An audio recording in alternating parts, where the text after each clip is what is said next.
my first kickboxing fight in Malaysia. Yeah. I used to smoke. In a street fight, which is the best fighting style? Talk to me about the weight cut. What's involved in that? Like, If you do and listen to people's talk and judgment, you will never really get what you want to get, you know? Why not move somewhere? And then Kenya popped up in my mind.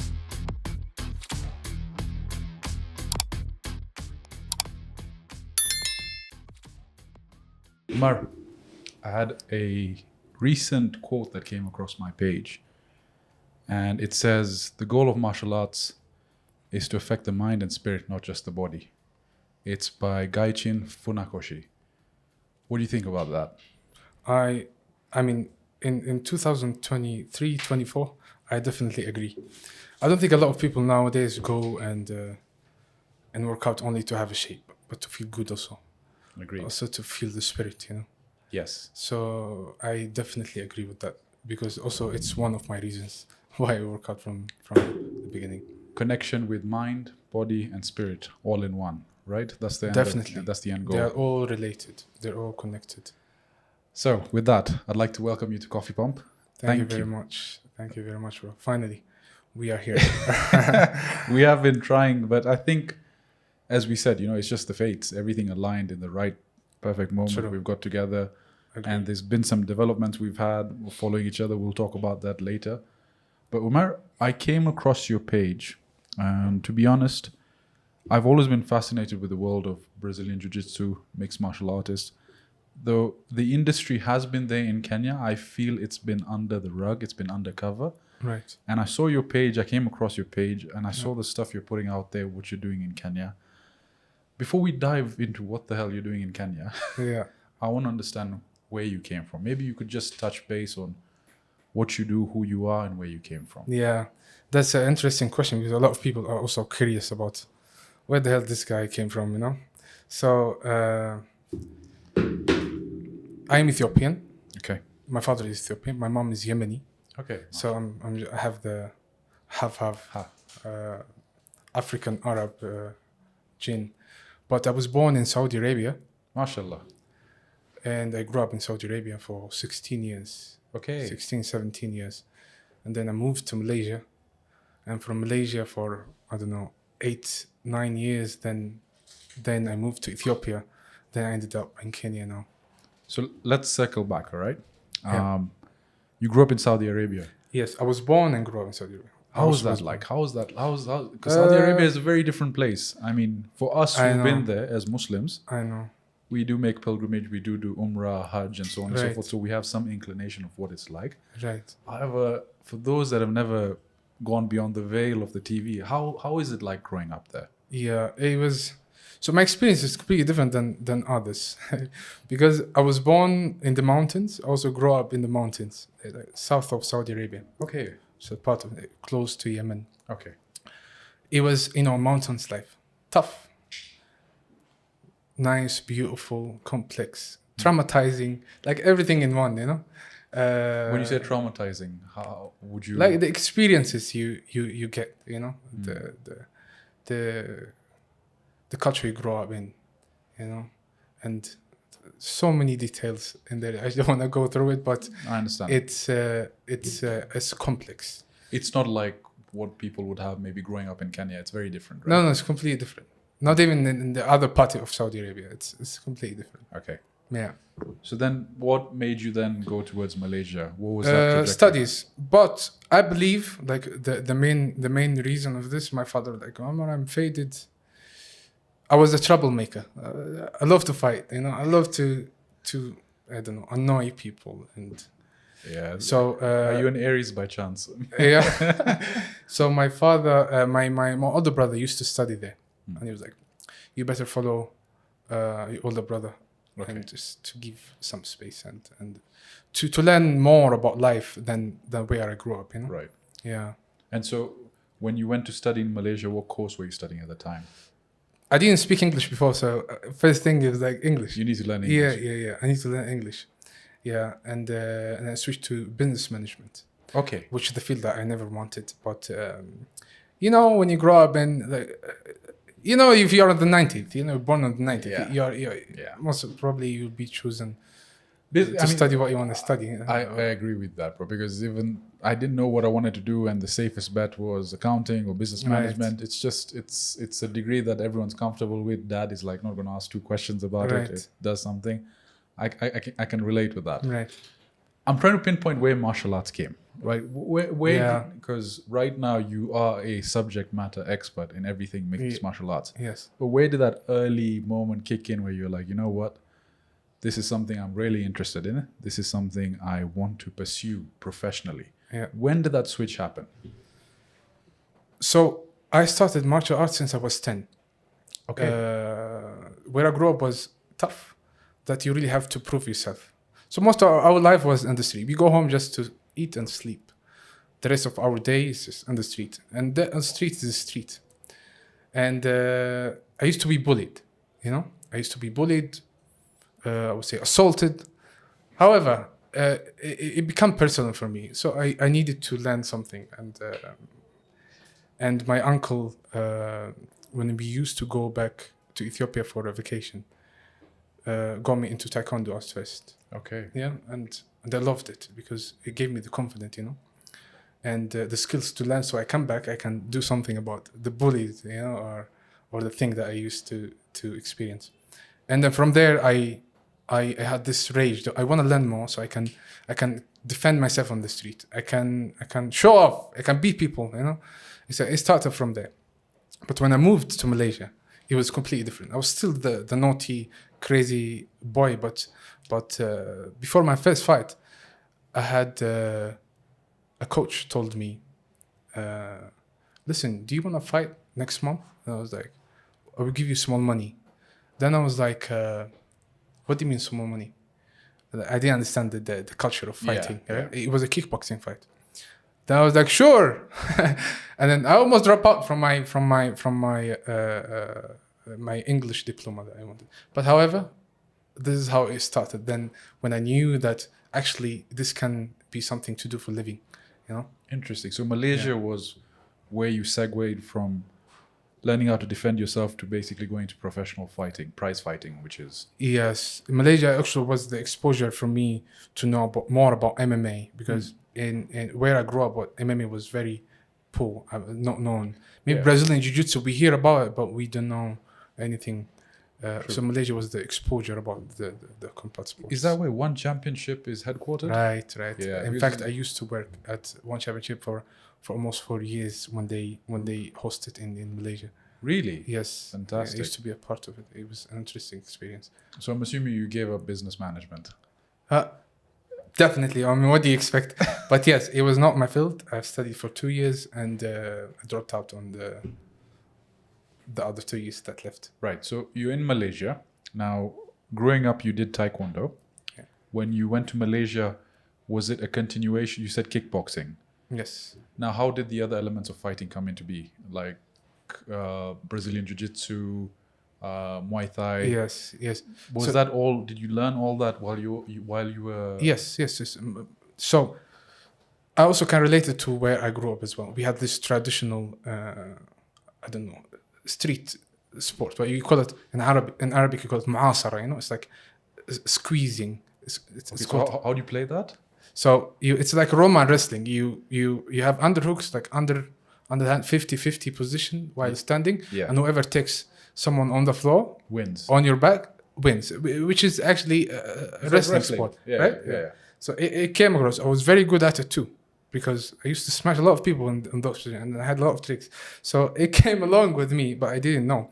And there were a lot of MMA competitions going on in Malaysia, where I wanted to support my kickboxing style, because MMA is different. You take people to the ground, you submit them, etc. Right. And there where I got to learn about the freestyle wrestling, the proper wrestling, the jiu-jitsu, and also involve my elbows and knees, so I can do Muay Thai as well, you know. So what you ended up doing was essentially using all your limbs as weapons. That's what you learned to do. Definitely. Let's go back to your first fight. Yes. 24 hours before, how are you feeling? I'll tell you something. So it was funny because my first kickboxing fight in Malaysia, Yeah. I used to smoke cigarettes. Yeah, I used to smoke cigarettes. So college and influence and the guys, the boys. I used to smoke. Yet I fight. So it was a nice experience. I dislocated my shoulder. Really? Yeah, I dislocated my shoulder. But it was a nice experience because it was against a head coach of kickboxing. He Iranian tattooed guy, junkie, and everyone was surprised, when this skinny guy smashed the guy. Oh, you beat him. So yeah. won Until that I didn't win the fight because my shoulder got dislocated and they had to. How was that experience of being punched in the face? I'm used to it since I was young. Yeah. But I think it's if you accept it, then you accept it. I think because of growing up maybe where you did and under the circumstances, I think you know how Mike Tyson says everyone has a plan until you get punched in the face. Of course. The first time I was punched in the face was in class 2.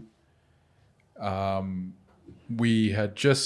3. We had just now, so grade 1 and grade 2, essentially you were there half day. And then grade 3, you're now there full day with the rest of the school. And I was a fairly chubby kid. I remember my mom, whenever she used to pack me breaks, my break box had compartments. It had level 1, level 2, level 3. And so this guy in grade 4 knew that I always had lunch. And so he came the first day, he took it from me. Yeah. And he was like being overly friendly, but passive aggressive at the same time. And he took it. The second day I was like, you know what? I'm not going to let this stand. And I was like, no, I'm not going to give you my lunch. And from nowhere, he hit me with a blow. And it was the first time my brain wobbled like this. And I was stunned. I didn't know what to do. But that experience, I guess, being punched constantly, it doesn't shock you as much, especially in a fight, right? Of course. You're ready for it. You're ready. You're ready. Oh, okay, I'm going to get punched. And also I'm going to punch someone to beat someone. Right. So you basically accepting it, Right. So your first fight, you dislocate your shoulder, right? The first fight in Malaysia, my kickboxing fight in Malaysia. I used to fight before amateur. In back in Saudi. Okay, so what were you fighting amateur in Saudi? Kickboxing. In kickboxing. Okay, so Oh, there was which amateur is it was my main sport. Right. We didn't have any other sports back in then. Right. So now that experience, you fought. This is your first professional fight you fought in Malaysia. Yes, it was like a semi-pro. Okay. It was not even a pro. So you've come out from the fight. What were your thoughts now, looking forward? Was this something that you thought? I'm assuming because you're here. Yeah. You're like, definitely, I want to double down on it. What was your thought process now coming out of the fight? Coming out of the fight, the facing in the Iranian, because where I grew up, I don't like, you rarely find foreigners. Even when I moved to Malaysia, I was like, whoa, these people, like Asians, like how they look, etc. Yeah, it was. I was proud of myself, of course. Yeah. And I was like, I'm It's not easy. It's ring. not easy. It was a mental game, And I'm young, I'm 18. I was 18. Okay. And the guy is, I don't know, maybe in his 30s or end of 20th. So it's all different experience, Right. And the stress because you're with friends, you don't want to lose. If you lose, What will people say? What will people exactly talk? You've got that running through your mind. This people thing, Yeah. But yeah, it was tough. It was nice. It was a nice experience. Good memories. Good memories. Okay. So you look on it back. You look back on it positively. Now, moving on from there, did you have another professional fight in Malaysia? Yeah, I had a lot of MMA. I switched to MMA immediately after. Completely. How was that training process now for Brazilian Jiu-Jitsu? And the reason I ask is, let's say, in a hypothetical situation, you have one fighter who does Brazilian Jiu-Jitsu, you have one fighter who does wrestling, you have one fighter who does kickboxing and Muay Thai and so on and so forth. Yeah. If you were to pick one guy that you know would go all the way against all these fighters, which style of fighting would you pick? In a ruled fight or in a street fight, for example? Street fight. Okay, let's do it this way. Let's flip the question, right? So we have two scenarios. In a street fight, which is the best fighting style? In a street fight, I would say I cannot pick one, but I would pick two. Okay. If you don't mind, yeah. Boxing and wrestling. If you have these two, you should be fine. You can boxing and wrestling. And wrestling. So you're telling me a boxer and a slash wrestler Yes. going against a Muay Thai or Brazilian Jiu-Jitsu guy on the street, he would win. Definitely. Because Brazilian Jiu-Jitsu, normally they look for submissions. Yes. And not all the time you get submissions while standing. So you need those hands. You need Habib style. You need to box and take down and then smash you on the floor. Yes. So boxing and wrestling, that's most effective two combat sport in the street that you can use. Muay Thai, you don't want to use your legs in the street because you get swiped or you fell down or Right. and you're going to be a victim. He's a Muay Thai guy. Yeah, I'm sorry for you. Right. But yes. Now, if we look at it as prize fighting, in the cage with a referee, which two fighting styles are you picking? Prize fighting. Now you're in the cage. Yeah. In those disciplines in MMA. Yes. Again, for example, let's. We're not saying it's a UFC standard. We're just saying if there's one person who has one discipline and another person who has another discipline in the cage, which one would you bet off? Okay. One sport. I would go with Brazilian Jiu-Jitsu here. Explain why. Because there is an end. I believe any cage fight, like 80% have to go to the floor. True. And have to be finished there. And wrestling, you have to pin the guy. And Jiu-Jitsu, you finish, whether break or make me sleep. So Jiu-Jitsu wins when it comes to... Like what I realize is with wrestling and Jiu-Jitsu, the challenge against fighting someone who's very well versed in those mechanics is that they're comfortable being on their back and pinning you. Right. Most people are not comfortable being in that situation, right? Normally, if you're fighting in a street fight, you're up. Yes. But as soon as you take someone's legs out of the equation and put him on his back, it's like a cockroach on its back just shaking. You're not really familiar. And all of a sudden, this guy's going on full mount. He's jumping on top of you. It's true. It's completely unheard of. More of a Jiu-Jitsu style, because in wrestling, for me to win you, I have to pin you on the back. So they don't feel comfortable being on the back. But in Jiu-Jitsu, yes, they pull guard. They have a lot of things to do from the ground while they are in their back. Okay. There was I checked you out online. Okay. So I think your last fight was against Lik Ming Tan. Yeah. Yeah. Talk to me. It was not the last fight, but when I saw the fight in the question in the questioning list. Yeah. It was very interesting because this fight was the preparation for this fight was very interesting for me. And then when you mentioned that name, I was like, wow, actually this is something I would love to talk about, because it was something interesting to talk about. So what would you like to know about it? Well, how was the preparation going into the fight? Yeah. How was the opponent himself to fight? So I tell you, during that period, I was in Malaysia. Tough time. I had a few incidents and I became in a tough situation. I didn't have a place, and I was almost broke. But I also have the vision in my mind. Like I really want to fight too, because I have nothing but to fight. And I got offered this fight, and it was. I don't want to go into details, but it was. I used to be near a hill, a mosque, and then the gym that sponsored me. And I just trained. So that fight for me, mentally and physically on preparation, bro, the moment I entered the cage, I was like, wallah, if you do whatever you want to do, you're getting smashed, there is no way for you to win this. I prepared so hard for this. I enjoyed it. It was in my best performance, best shape, best mental standard, So maybe let's go into fight prep, right? How many, normally people have fight camps. They take 8 weeks, 12 weeks, 16 weeks. What was your preparation timeline for that fight? 8 to 12. But I train all the time since I'm a little. But I train all the time. But as a preparation for one person, it could be 8 weeks, 6 to 8 weeks. What's the difference between training every day and in a fight camp? Is there different strategies you use? Definitely. So training every day, you're training every day to maintain what you got. Also to learn a few skills, but really not tough on your physique. And you're taking your time to, digest things, etc. Right. But training for a camp now is the stress moment, where, okay, you're fighting this guy.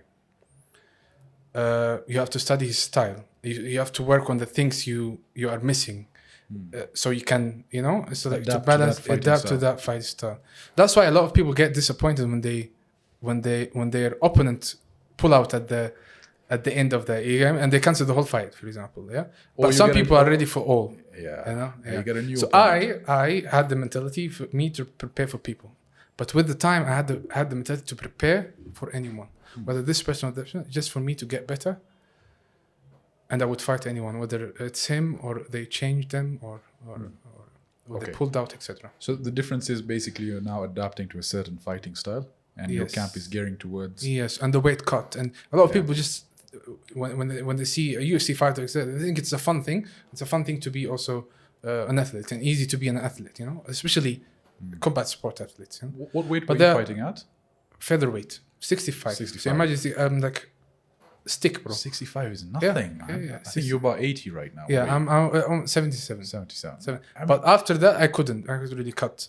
I don't know. Maybe I gained some drunk or something. Yeah, you gained a But- lot of muscle. Like Yeah. And then I start fighting in lightweight, which is 70 kg, which is okay for me. Talk to me about the weight cut. What's involved in that? Like, Diet, and I see a lot of sauna. people see cut water just 24 hours before the Yes, fight. and this is this. I would say it's the smartest, but also the most dangerous part when it comes to cutting water. In a way, a lot of people want to cut water. When you cut water, you can retain it immediately in a day, right? So when you are back to your physique, which is, I don't know, if I cut 5 kg of water, and then I come back to 75, and I'm fighting a guy who's 70, then I'm 75. This 5 kg make a lot of difference in one jab, one cross, bro, and Right. having it. Yeah, so it's the smartest way, but also a dangerous way because you are getting fatigue, and if you don't have like proper good camp experienced people to cut with, it's a lot of people have died in cutting weight. Yeah, I've heard it's a bit extreme. Even in mainline combat events like UFC, you see some of what the fighters go through. For example, 24 hours before or a week before, and you can correct me where I'm wrong, you start limiting the amount of water you Yes. start drinking. Yes. And then before the fight, or maybe 24 hours before weigh-in, you now start doing sauna baths, cardio. Yes. And Yes. it's It's not only that. Remember, there are things that people don't know about. Most of the fighters, most of us, we cut sodium salt 1 week before, or at least 4 or 5 days before. Because So sodium that holds the water not to come out. And then you also start drinking like installed water, like not mineral water, because mineral water has sodium, and then from there you load the gallons. You need gallons, like 5 liters, 6 liters a day, just to load and then cut it out. So it's a tough procedure, including having your own trainings. you still have to keep You still have to keep training, etc. And did you have a team now helping you out with this entire process? There, yes, Yeah. Okay. yes, I had the best team. It's just amazing experience. Alhamdulillah. Umar, talk to me about the highs and lows of your combat career. Let's maybe the highs. Obviously, the fight we spoke about, that was definitely for you one of your best performances, correct? Yes. On the opposite side of the spectrum, was there any ever moment where you felt, you know what, maybe this is not for me, where mentally you were like questioning yourself? Physically, not. Mentally, yes. When for most, the people around you were telling me, you're not getting anywhere, So there's a lot of discourage negative- you. Yeah, discouraging. Yeah, and you'd be like, actually, listen, I'm 25, and I'm not a millionaire from this sport. Should I give up? Should I not? You start doubting what we are doing, and I almost give up. and Just by listening to external yes, third-party subjective Exactly. nature just pop up in your ears. exactly, and I'm back to it. I switched few things in my life, like to try other fields. It didn't work. So I believed it's not me who chose this sport, but this sport that chose me. So there is no way for me to do other things unless it's through this sports. Yeah. So it's I wouldn't say it's my life. Yeah. And what would you say to folks that maybe are in an environment where they have the firm belief that they're destined for more. However, the people surrounding them are constantly questioning their abilities. Yes. And that's, it seems, where you are. What advice would you give to those people? I would say just stick to the plan. You know, it does not mean like you're in your 20th, mid 20th, your 30th, even the 40th, and you didn't succeed yet. It means it's not the path. You know, follow your heart. You know, do whatever you love, because life is one. If you do and listen to people's talk and judgment, you will never really get where you want to get. You know, at the end you will regret it too. So just stick to the plan. Right. Now, in relation to your combat career, did you hang the gloves up and decide that you want to now move on from fighting into coaching? Not yet. It's still not yet. See, I'm 29. Yeah, and you're 29. I'm 29. Okay. Young or old? No, I thought you were in your 30s. Yes, a lot of people think, because maybe my beard or maybe how I act. You've got nur on your face also. You seem like you've got a lot of wisdom. Yeah, I think the difference is you've had the people who've lived life, but the people who have life basically flowing through them. They have the city miles. They've been around. They've done this shit. Yes. I think that's what's happened with you, man. Is you've been around the block. So maybe I started early. Yeah, it's like the experience, I would say. Yes, I'm 29 and I'm not planning, as long as I have a good physique, alhamdulillah. Maybe until my 35th. Okay. 36, maybe more, who knows? But no, it's what I do for living. So if no fight, then I coach. If not coach, then I fight. So do you have a fight coming up? Do you have something this year? I plan to fight maybe in boxing, inshallah, if there is something on the plan.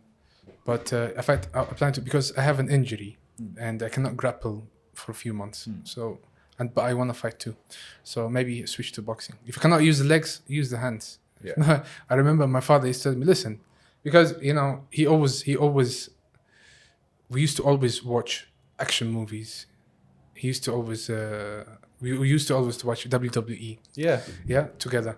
And he was the only one who really got into this, you know, who understand a bit of this. He's like, listen, if you don't make money through working through your mind, make it through your hands. Right. You know? So that's interesting.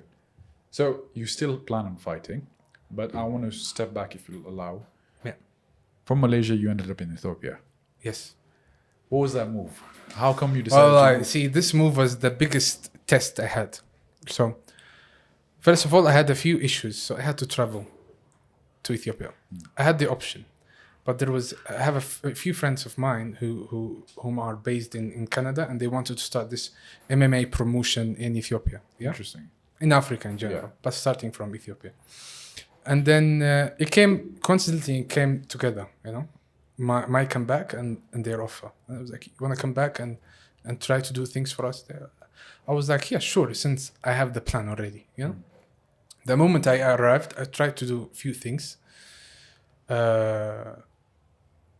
MMA is very poor in Ethiopia when it comes to competing. There's not much. No, it's not a popular sport. It's not a popular sport. Yeah. It's not a popular. Only taekwondo and taekwondo. You see, it's everywhere. It's an Olympic. Yes, it's an Olympic sport, so it gets the attention. Exactly. And then 4 months after, I think, COVID came. Yeah, Habibi. And how the hell I'm going to go back to Malaysia, especially Malaysia, like Southeast Asia, you know, where they are closed, where COVID started, you know, like the whole mess. And that's how I ended up being 3 years in Ethiopia, where I didn't plan. Right around COVID, basically. Exactly. And then Ethiopia had war, and it was just chaotic. You know, these 3 years was very tough for me, because I've been through a lot of things too. But I'm out. Alhamdulillah, you came out stronger. Yes. Now, your trajectory from Ethiopia, you landed in Kenya. Yes. Yeah, man. I don't know where next, but what brought you I like to the it 254? Yeah. So what happened? The end of the 3rd year, so when everything started opening, etc., we got a fighter of mine in Ethiopia. So I kept training and training people, got an offer to fight in Uganda. Really? Yeah. Actually, yeah, I saw that. I saw it. Yeah, Where you were as a coach. main event. And I was like, man, this is our chance to show that Ethiopians also can fight. We are not only runners, you know. So I was like, this is a chance. Let's prepare for it. For 3 months, we prepared. And I was like, to be honest, before that, I had a few accidents with my physique, also with my mental health. I was not Physical injuries? physical injuries, also I would say mental injuries as well. So I was not in my so the whole scenario in Ethiopia was traumatizing for me, you know, being there. So I had a plan. I was like, why not move somewhere? And then Kenya popped up in my mind, and it was a one-day decision. Kenya. I came here. I didn't know anyone. I didn't know where to go. I don't know what's Kilimani, whatsoever. Anyways, that's a story also.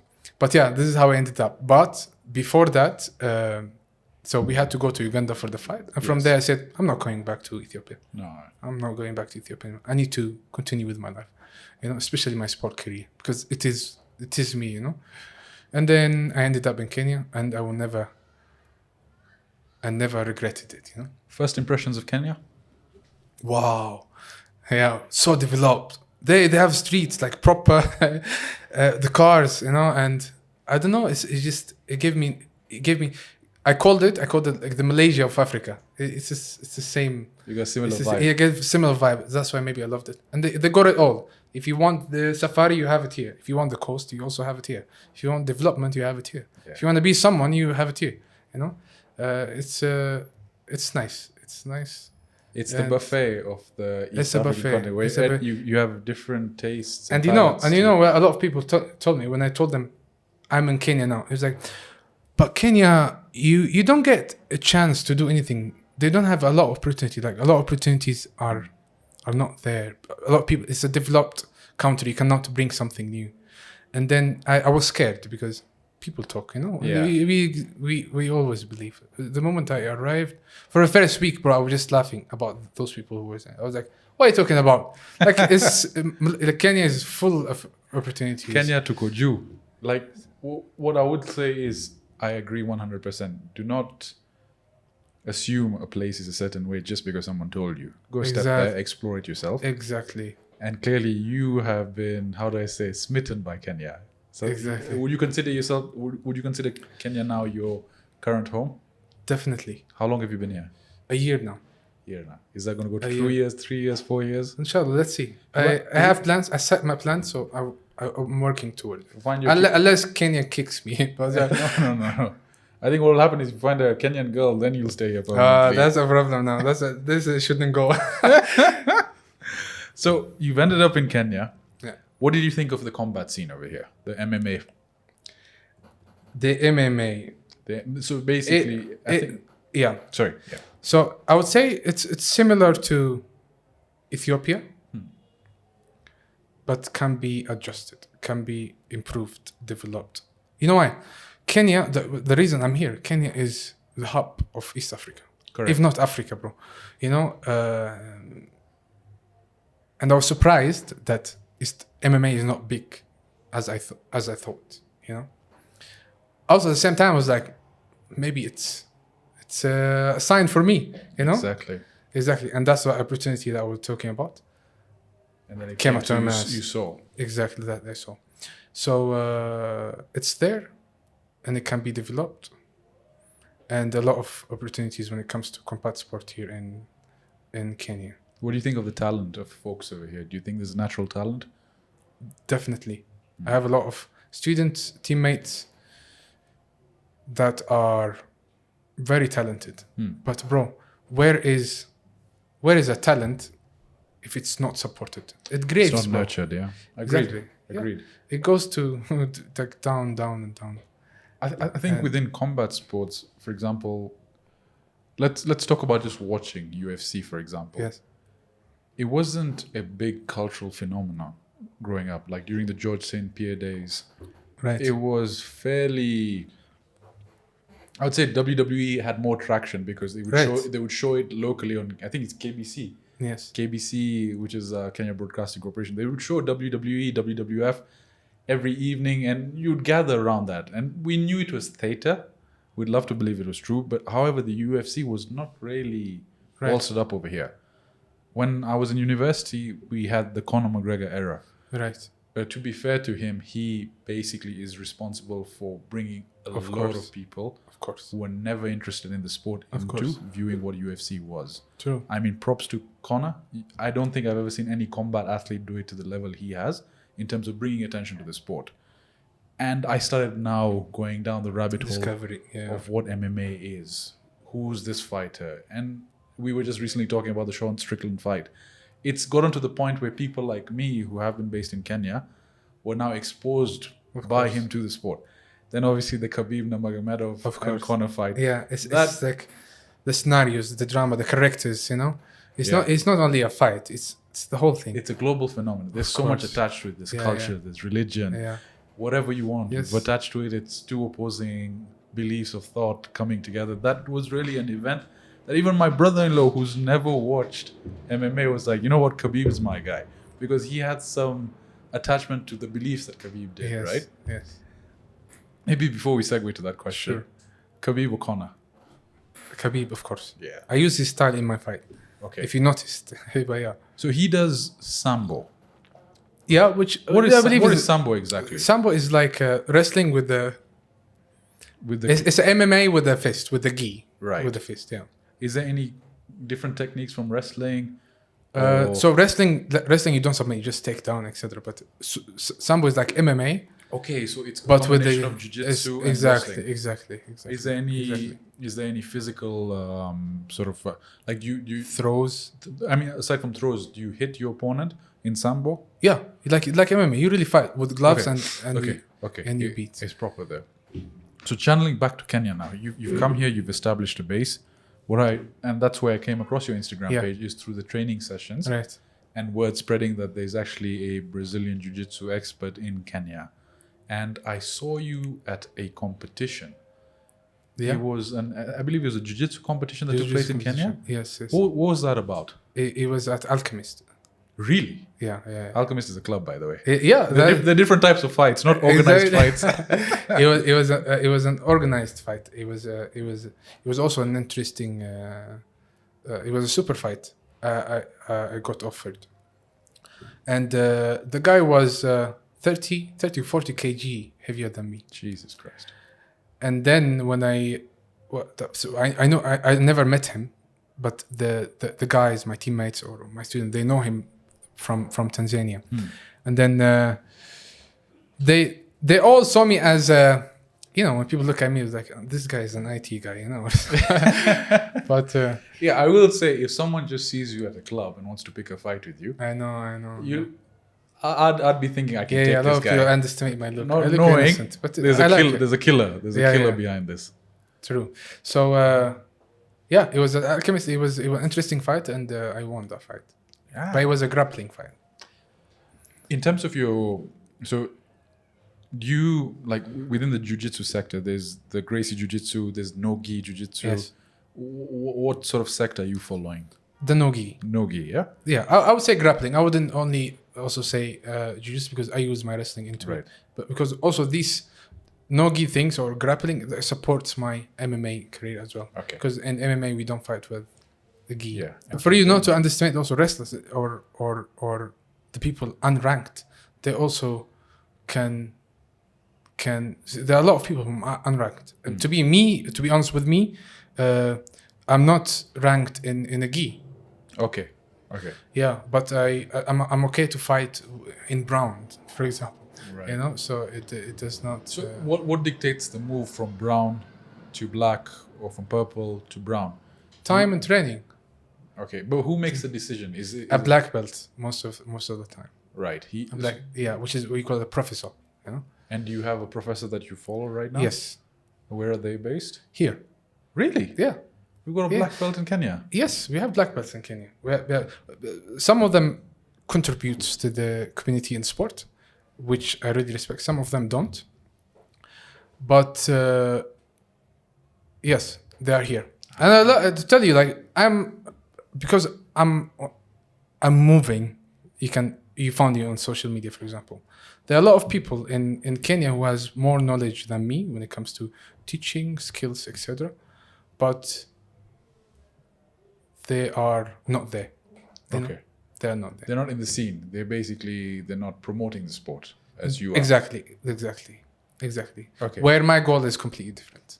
You really want to promote the sport. Is that what I want to promote the sport, and people don't get it. People think I need something from the sport, but I promote the sport, and I don't need anything from the sport.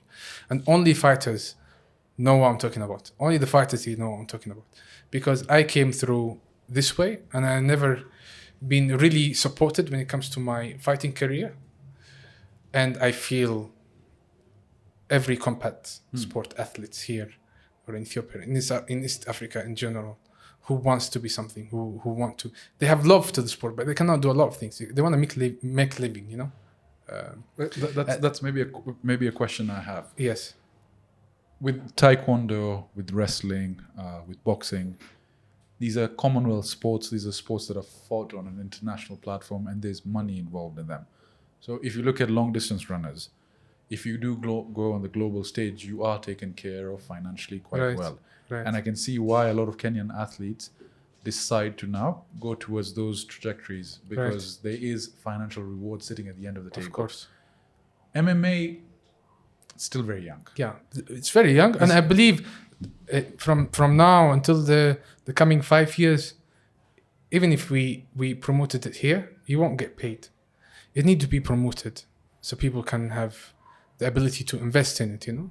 MMA in America, for example, it has a part of the economy, bro. They changed the whole economy.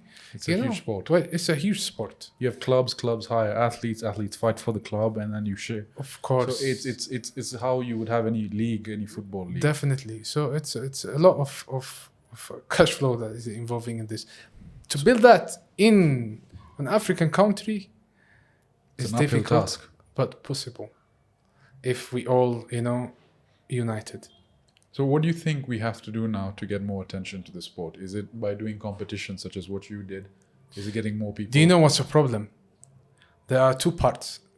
Like there's this part that people wants nothing but to promote the sport and make better lives through this sport. And there is this part, the other part that are doing the opposite. So it's now became like we cannot even focus on our part to build the sport when there are people are I don't know, graving the sport. And basically using it to get whatever they can from the sport. Yes. For example, I'll give you an example. Coaches in coaching. Yesterday you are a bodybuilder. Today you are a professional Jiu-Jitsu coach or boxer. And then you come and introduce the boxing that you think you are a boxer or a boxing coach to the community, to the people who don't know what boxing is. And then those people think, oh, that's boxing. And then when it comes to, for example, charging people, you charge them very less because you're desperate to get more clients, volume, etc. And then and this is how we introduce the sport itself. And from the other part, there are people who are real fighters, real boxers, working so hard, and you come and make crisis for them. And then you stay in this level. So you want to come up and they bring you down. You want to come up. That's the problem. Rather than elevating everyone so you can reach another step, everyone wants to get there first, or bringing each other down. So the first step, I think, for us to improve is to raise awareness about that there are these people, like I don't know what I call them, but the fraud people exist. That people are representing the sports wrongly. That's what we need to do first of thing, because people need to be aware of this. Otherwise, we will not be able to be anywhere. And then change is good too. If you are a fraud, you want to now learn skills. You still can go through the real way, the real path, and learn skills and become one of them. But you cannot have your own path and introduce the sport in the wrong way, which you make crisis in the whole country. So I came across this, I forget, it was an article I read where there was a fight club created and it ended up spurring a lot of interest in MMA. The genesis of the fight club is if you have a problem with someone, you can both sign the legal contract that you will fight in a ring under observed rules, slap the shit out of each other, and then go home. And basically, let's say you have a problem with your neighbor. Yeah. You know, you're like, this Jama Bana, he keeps parking in my place. And you're like, you know what? Just give him paperwork. You're like, let's go kick each other's ass. They train you for the fight. People come watch. You beat the shit out of each other. Then, gentleman's agreement, you shake your hands. The beef is squashed. Right? That actually ended up pulling a lot more people to train inside the sport of MMA. Because it built the interest, right? How do I defend myself? I want to get better. I want to do this. And then if you have a problem with someone, let's not do a street fight. Let's get it organized. Let's wear 16-ounce gloves and beat the shit out of each other. Maybe you and I can start that business in Kenya. Definitely. Because I know a lot of people would like to chopper their colleagues. Definitely. And it brings peace. It brings peace. Yes. Of course. So what we're doing is, first of all, we're settling issues like men. Let's face it. We punch the shit out of each other. And then we squash the beef. We're bringing attention to MMA. And we're teaching people how to defend themselves. Omer, I think we've just formed a business idea. Definitely. Maybe that's the Kenyan in me looking to do a business out of everything. Maybe I made it today because of this. Don't you think that's a good idea? Yeah. I probably know he wants to chop on more people. So we've looked at the sport in the sense that it is developing. There is interest in Kenya. We can make a career out of it if we go in the right direction. Definitely. What are you doing right now to promote that? Like within your day-to-day job? Because all I see you doing is training in the gym, teaching people how to fight. What's your day-to-day like right now? So what I'm doing, myself Yes. and a brother of mine, we created a team called KOMBAT BRIGADE. KOMBAT BRIGADE. Yes, we are collecting fighters, like whether here, specifically here in Kenya. Yeah. Train them and then find them opportunities to be a better fighter, to have a better life, you know, because that's what they want to do for a living. So create opportunities for them. What would you say to parents who have the notion that combat sports make the kids more violent? Do you disagree with that? Do you agree with that? I completely disagree. It makes you more humble. Really? Yeah, it made me more humble. When I moved to Malaysia and I went to the gym, I thought I am the kickboxer. I got smashed, then I got humble. So within a few months, I don't fight on the street. I don't fight in college. I'm very humble and I have this passion more about learning more and become a better fighter, you know? So, and I think nowadays, I mean, it's unsafe everywhere, to be honest. You don't expect, I mean, anything can happen, you know? And you can hear, I mean, you see the news. I believe everyone know or have to know how to defend themselves. And there is no other way than... Yeah, the world we live in is really crazy these days, man. You never know what goes on. Though I will agree with you 100%. Yeah. Combat sports humbles you to your core. You think you're a badass. You think if you go to a club, you get in a fight, you'll knock a guy out. First of all, after 3-4 punches of basically engagement, you're winded. Your cardio is shot to shit. Yeah. Mentally also, all you see is red. So versus a guy who sees strategy, and that's what I think the first time I ever trained in Muay Thai, I realized, okay, if I were in a street fight against someone who's a legit killer, in 1 minute I'd be winded and he'd basically get my back. But beyond that, I think your ability to go for multiple rounds while still having your head on, knowing what to do, because you're solving complex equations, if you come to think about it. Right. If you do this certain move, these are the repercussions. Of course. It does humble you to the core. Of course. Because you realize you have nothing. You're not the top G. Yeah. You're not the guy people think you are. So you would say that then you would encourage kids to go on very early on to pick up the sport, learn it. Definitely. Okay. Definitely. I encourage them to adopt sport. Bro, you see kids nowadays with iPads. Oh yeah. I mean, a kid addicted to an iPad. I mean, no, they're recording us. You know? We've got a kid over there with an iPad. I'm teasing. So what would rather you to have your kid do something good for their mind and body and spirit. For sure. I'm going to put my kids in mixed martial arts, man. Yeah. The second I get a We son welcome or a them daughter. to my school. Yeah, for by sure. then. First of all, we're going to talk about me joining your school Yes, in a moment. But I want to look at now the infrastructure around the sport itself in MMA. You see, the thing is, there's also the element of upkeep, nutrition-wise. You have also the element of physio and so on and so forth, and supplementation. In order to be a combat athlete in a place where, in Kenya, for example, where these facilities are not readily accessible, they're quite expensive to get to. Right. How does someone normal who's maybe talented in fighting then sustain himself, you know? Yes. So when it comes to the part of nutrition or supplementary, I would say, because I've tried being on supplements, I've tried almost Everything. 3-4 diets, like programs, I would say, from vegan, vegetarian, animal-based.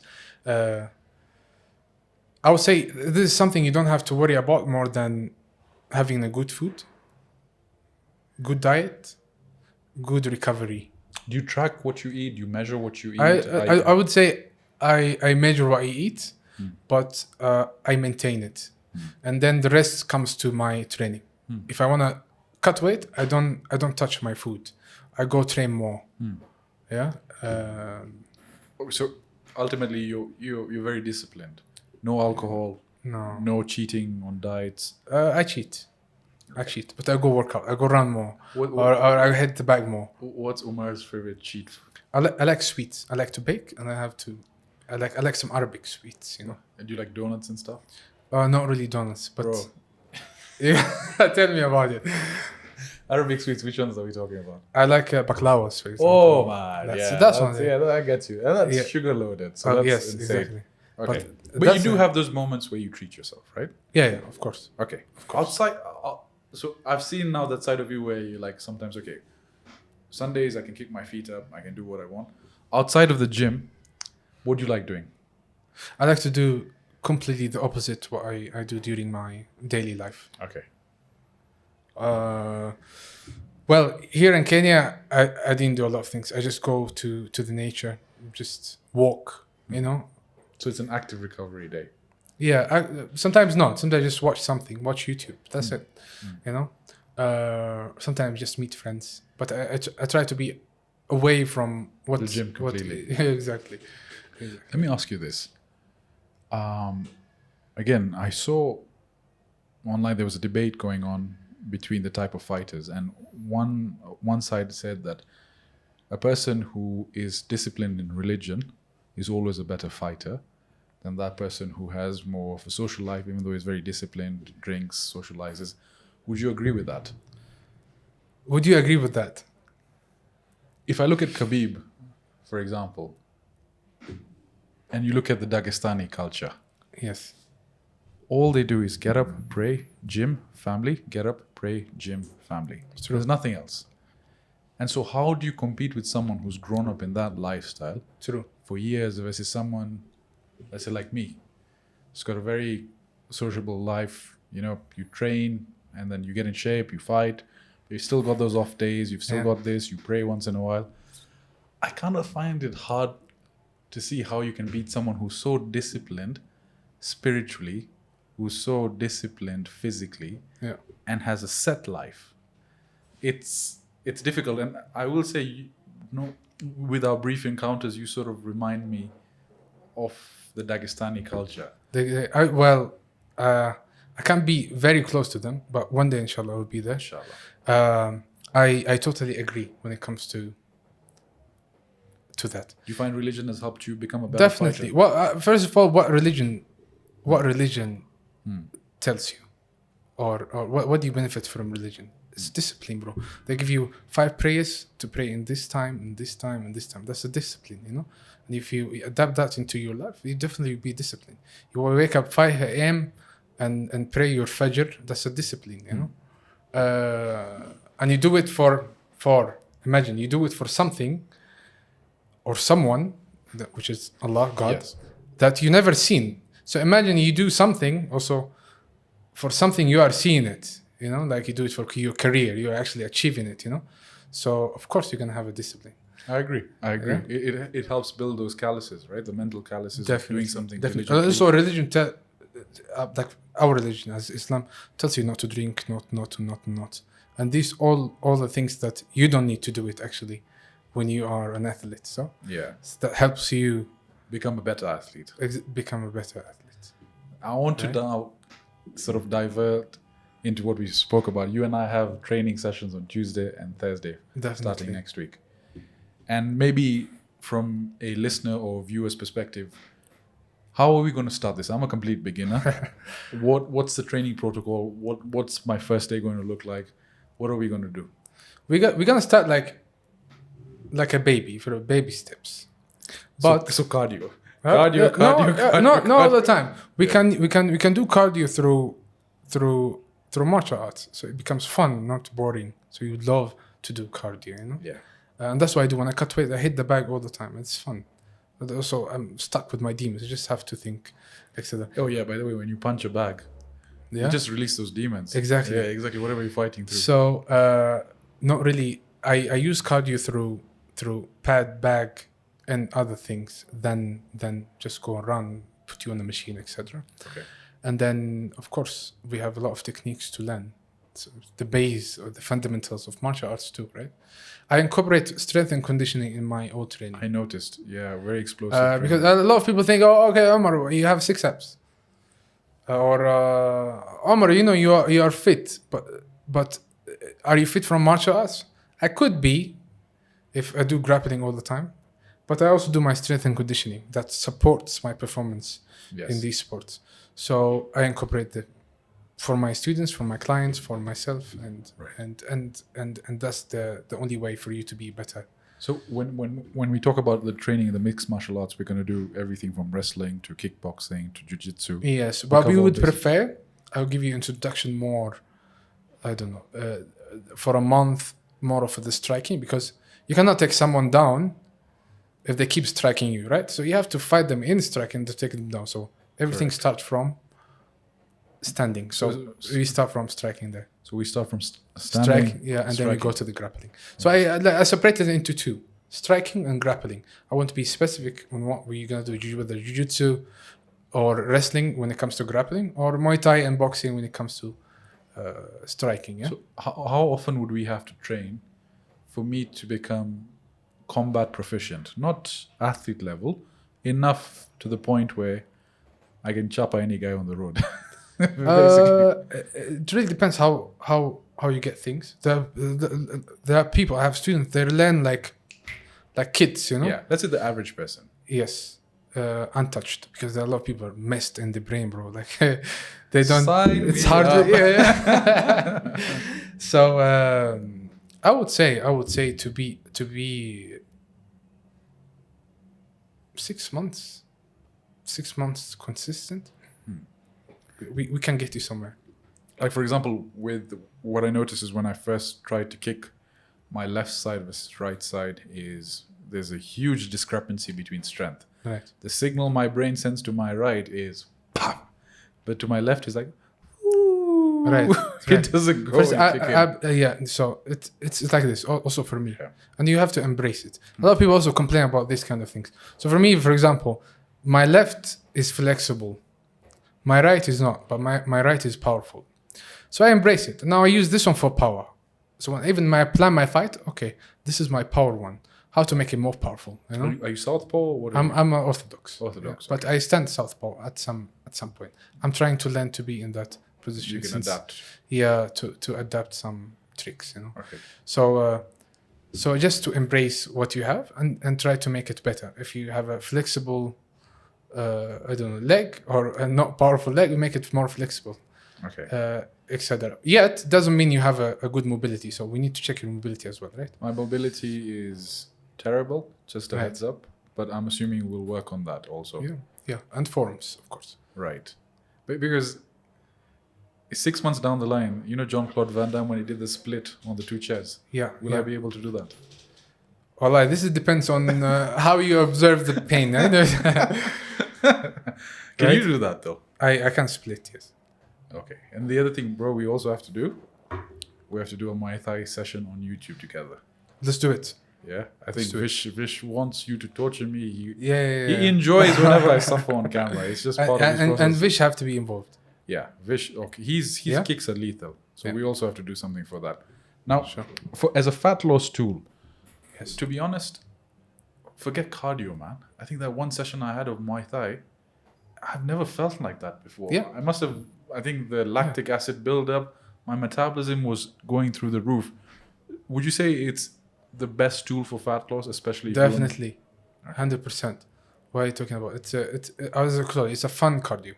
It's a fun cardio that you don't notice that you're doing cardio, but you are actually burning a lot of calories there, burning the fat there. But hey, it doesn't mean you're training hard at the gym and then you go smash it at home with burgers, KFC, etc. that you're gonna lose weight, right? So it has to be a balance, yeah. Yeah, it has to be balanced. So nutrition-wise, you have to eat clean. I would say. Yeah. Exactly. I wouldn't that makes say. a difference. Yeah, I wouldn't say starve, but you have to eat cleaner. You know? Right. I am pretty much tracking whatever I eat. I think the expenditure that you do on the physical side has to outweigh that, and that combat training session with you, I think will just create huge deficits, man. Yes. Let me ask you, Mar. Tell me. You're here now. You've established a school. You're based in Kenya. What are your future? What's your future outlook like? What are your plans? What do you want to do? You mentioned you still want to compete. Let's look at the next 5 years. What does Omer want to do? Honestly, I wanna, inshallah, in the future. Inshallah. I don't know when, but my dream is to have an academy. That one, business-wise. Yes. The other one is better lives-wise, where fighters come in, street kids come in, train. Mashallah, that's nice. Get them sponsored, eat, drink, train, eat. Dagestani, but in Kenya, you know? Yeah. And then promote our own events, Africa, and then from there they can go and compete worldwide. I think it's a noble thing to do, especially with the Kibera kids, promoting them, getting them out of that. Yes. As you said, combat sports teaches you discipline. It teaches you life lessons that you won't learn anywhere else. And you see, as a lot of kids here are affected by addiction. And this part I have experienced in my life. And they are being judged. Not only kids, even youth and adults. I want to wipe that. But also not only in Kenya, but I go back to home, to Ethiopia, and also help my people and bring them out of it. No, that's very. I think it's something to admire, especially. Not only are you building the brand of mixed martial arts in East and Central Africa, but you're also getting people out of poverty. You're teaching them. Right. It's. I admire that, man. Respect for that, bro. Thank you. What about personal? Are you married? Are you single? I'm not married. I'm single. Are you looking to settle? I'm single. I'm single, and just single, bro. Not ready to mingle. Is there do you get pressure from your family on that? No. Alhamdulillah, my family are Mom, are dad? open so far. Mom, dad. I'm not sure when I turn 30. Yeah. So no, for me, bro, I got it's. How old are you? I'm 32. Okay, no, I think the pressure comes. I think the pressure comes after 30. Yeah, it does. It does. So. But then again, it has to be a combination of. So we all have this. I guess, especially with the people I grew up with, we want to make money. We want to be financially stable, right? And not just financially stable for us, but financially stable for the legacies after us. Right. You want to make generational wealth. True. Is it wrong for me to say that I want to have a private jet? That's maybe my ambition, right? Right. And I think a lot of people look at as, no, it's unrealistic. No, you should have realistic ambitions. To be honest, fuck that. It's something that I have, and I maybe have that inclination in my mind that says, until I get there, until I'm able to fully be confident in myself, right, love myself to a point where I'm happy, that I can then bring someone into that. Yeah. But then there's also the Islamic, there's sort of also the Islamic understanding that there's barakah brought in when you have someone else that you bring in, and maybe that all these opportunities that you want are behind the idea of a strong woman who you bring into your life. Yes. Let's see. But yes, I believe there is barakah in it. Whenever you feel ready. I think people think getting married is optional, but I think it's a bless. When you are blessed, Allah bless you with someone to get married to, then you are. No, I completely understand. What if you died without getting married? You know what I mean? So you need to put that in your mind that it's a blessing. You just pray for it and just work hard when you start. I believe when you tell me about this jet, inshallah, you will have it one day. Inshallah. And whoever discourage it, this is just their limits. You know, this is their limits, not yours. I mean, if you go back to the history of any financially successful people, you see the background that they came from nothing, right? Yeah. So I think we have hope. No, inshallah. I appreciate that. I think, brother, where can people find you? If people want to train with you, people want to meet you, where's the best place to get in contact with you? And again, we'll put all your contact information in the description. Yeah. But is there a place where you train at, where people can come and see you? So nowadays, I'm like, I host fighters. You're a combat nomad, by the way. I'm a combat nomad. Yeah. Thank you for giving me that title. I like it.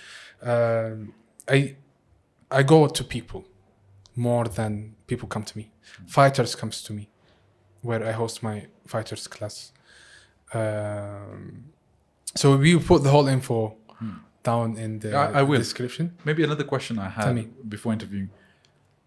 Can anyone join regardless of gender? Is it male specific, female specific? I see you training everyone. In fact, I told you we created a team called Combat Brigade.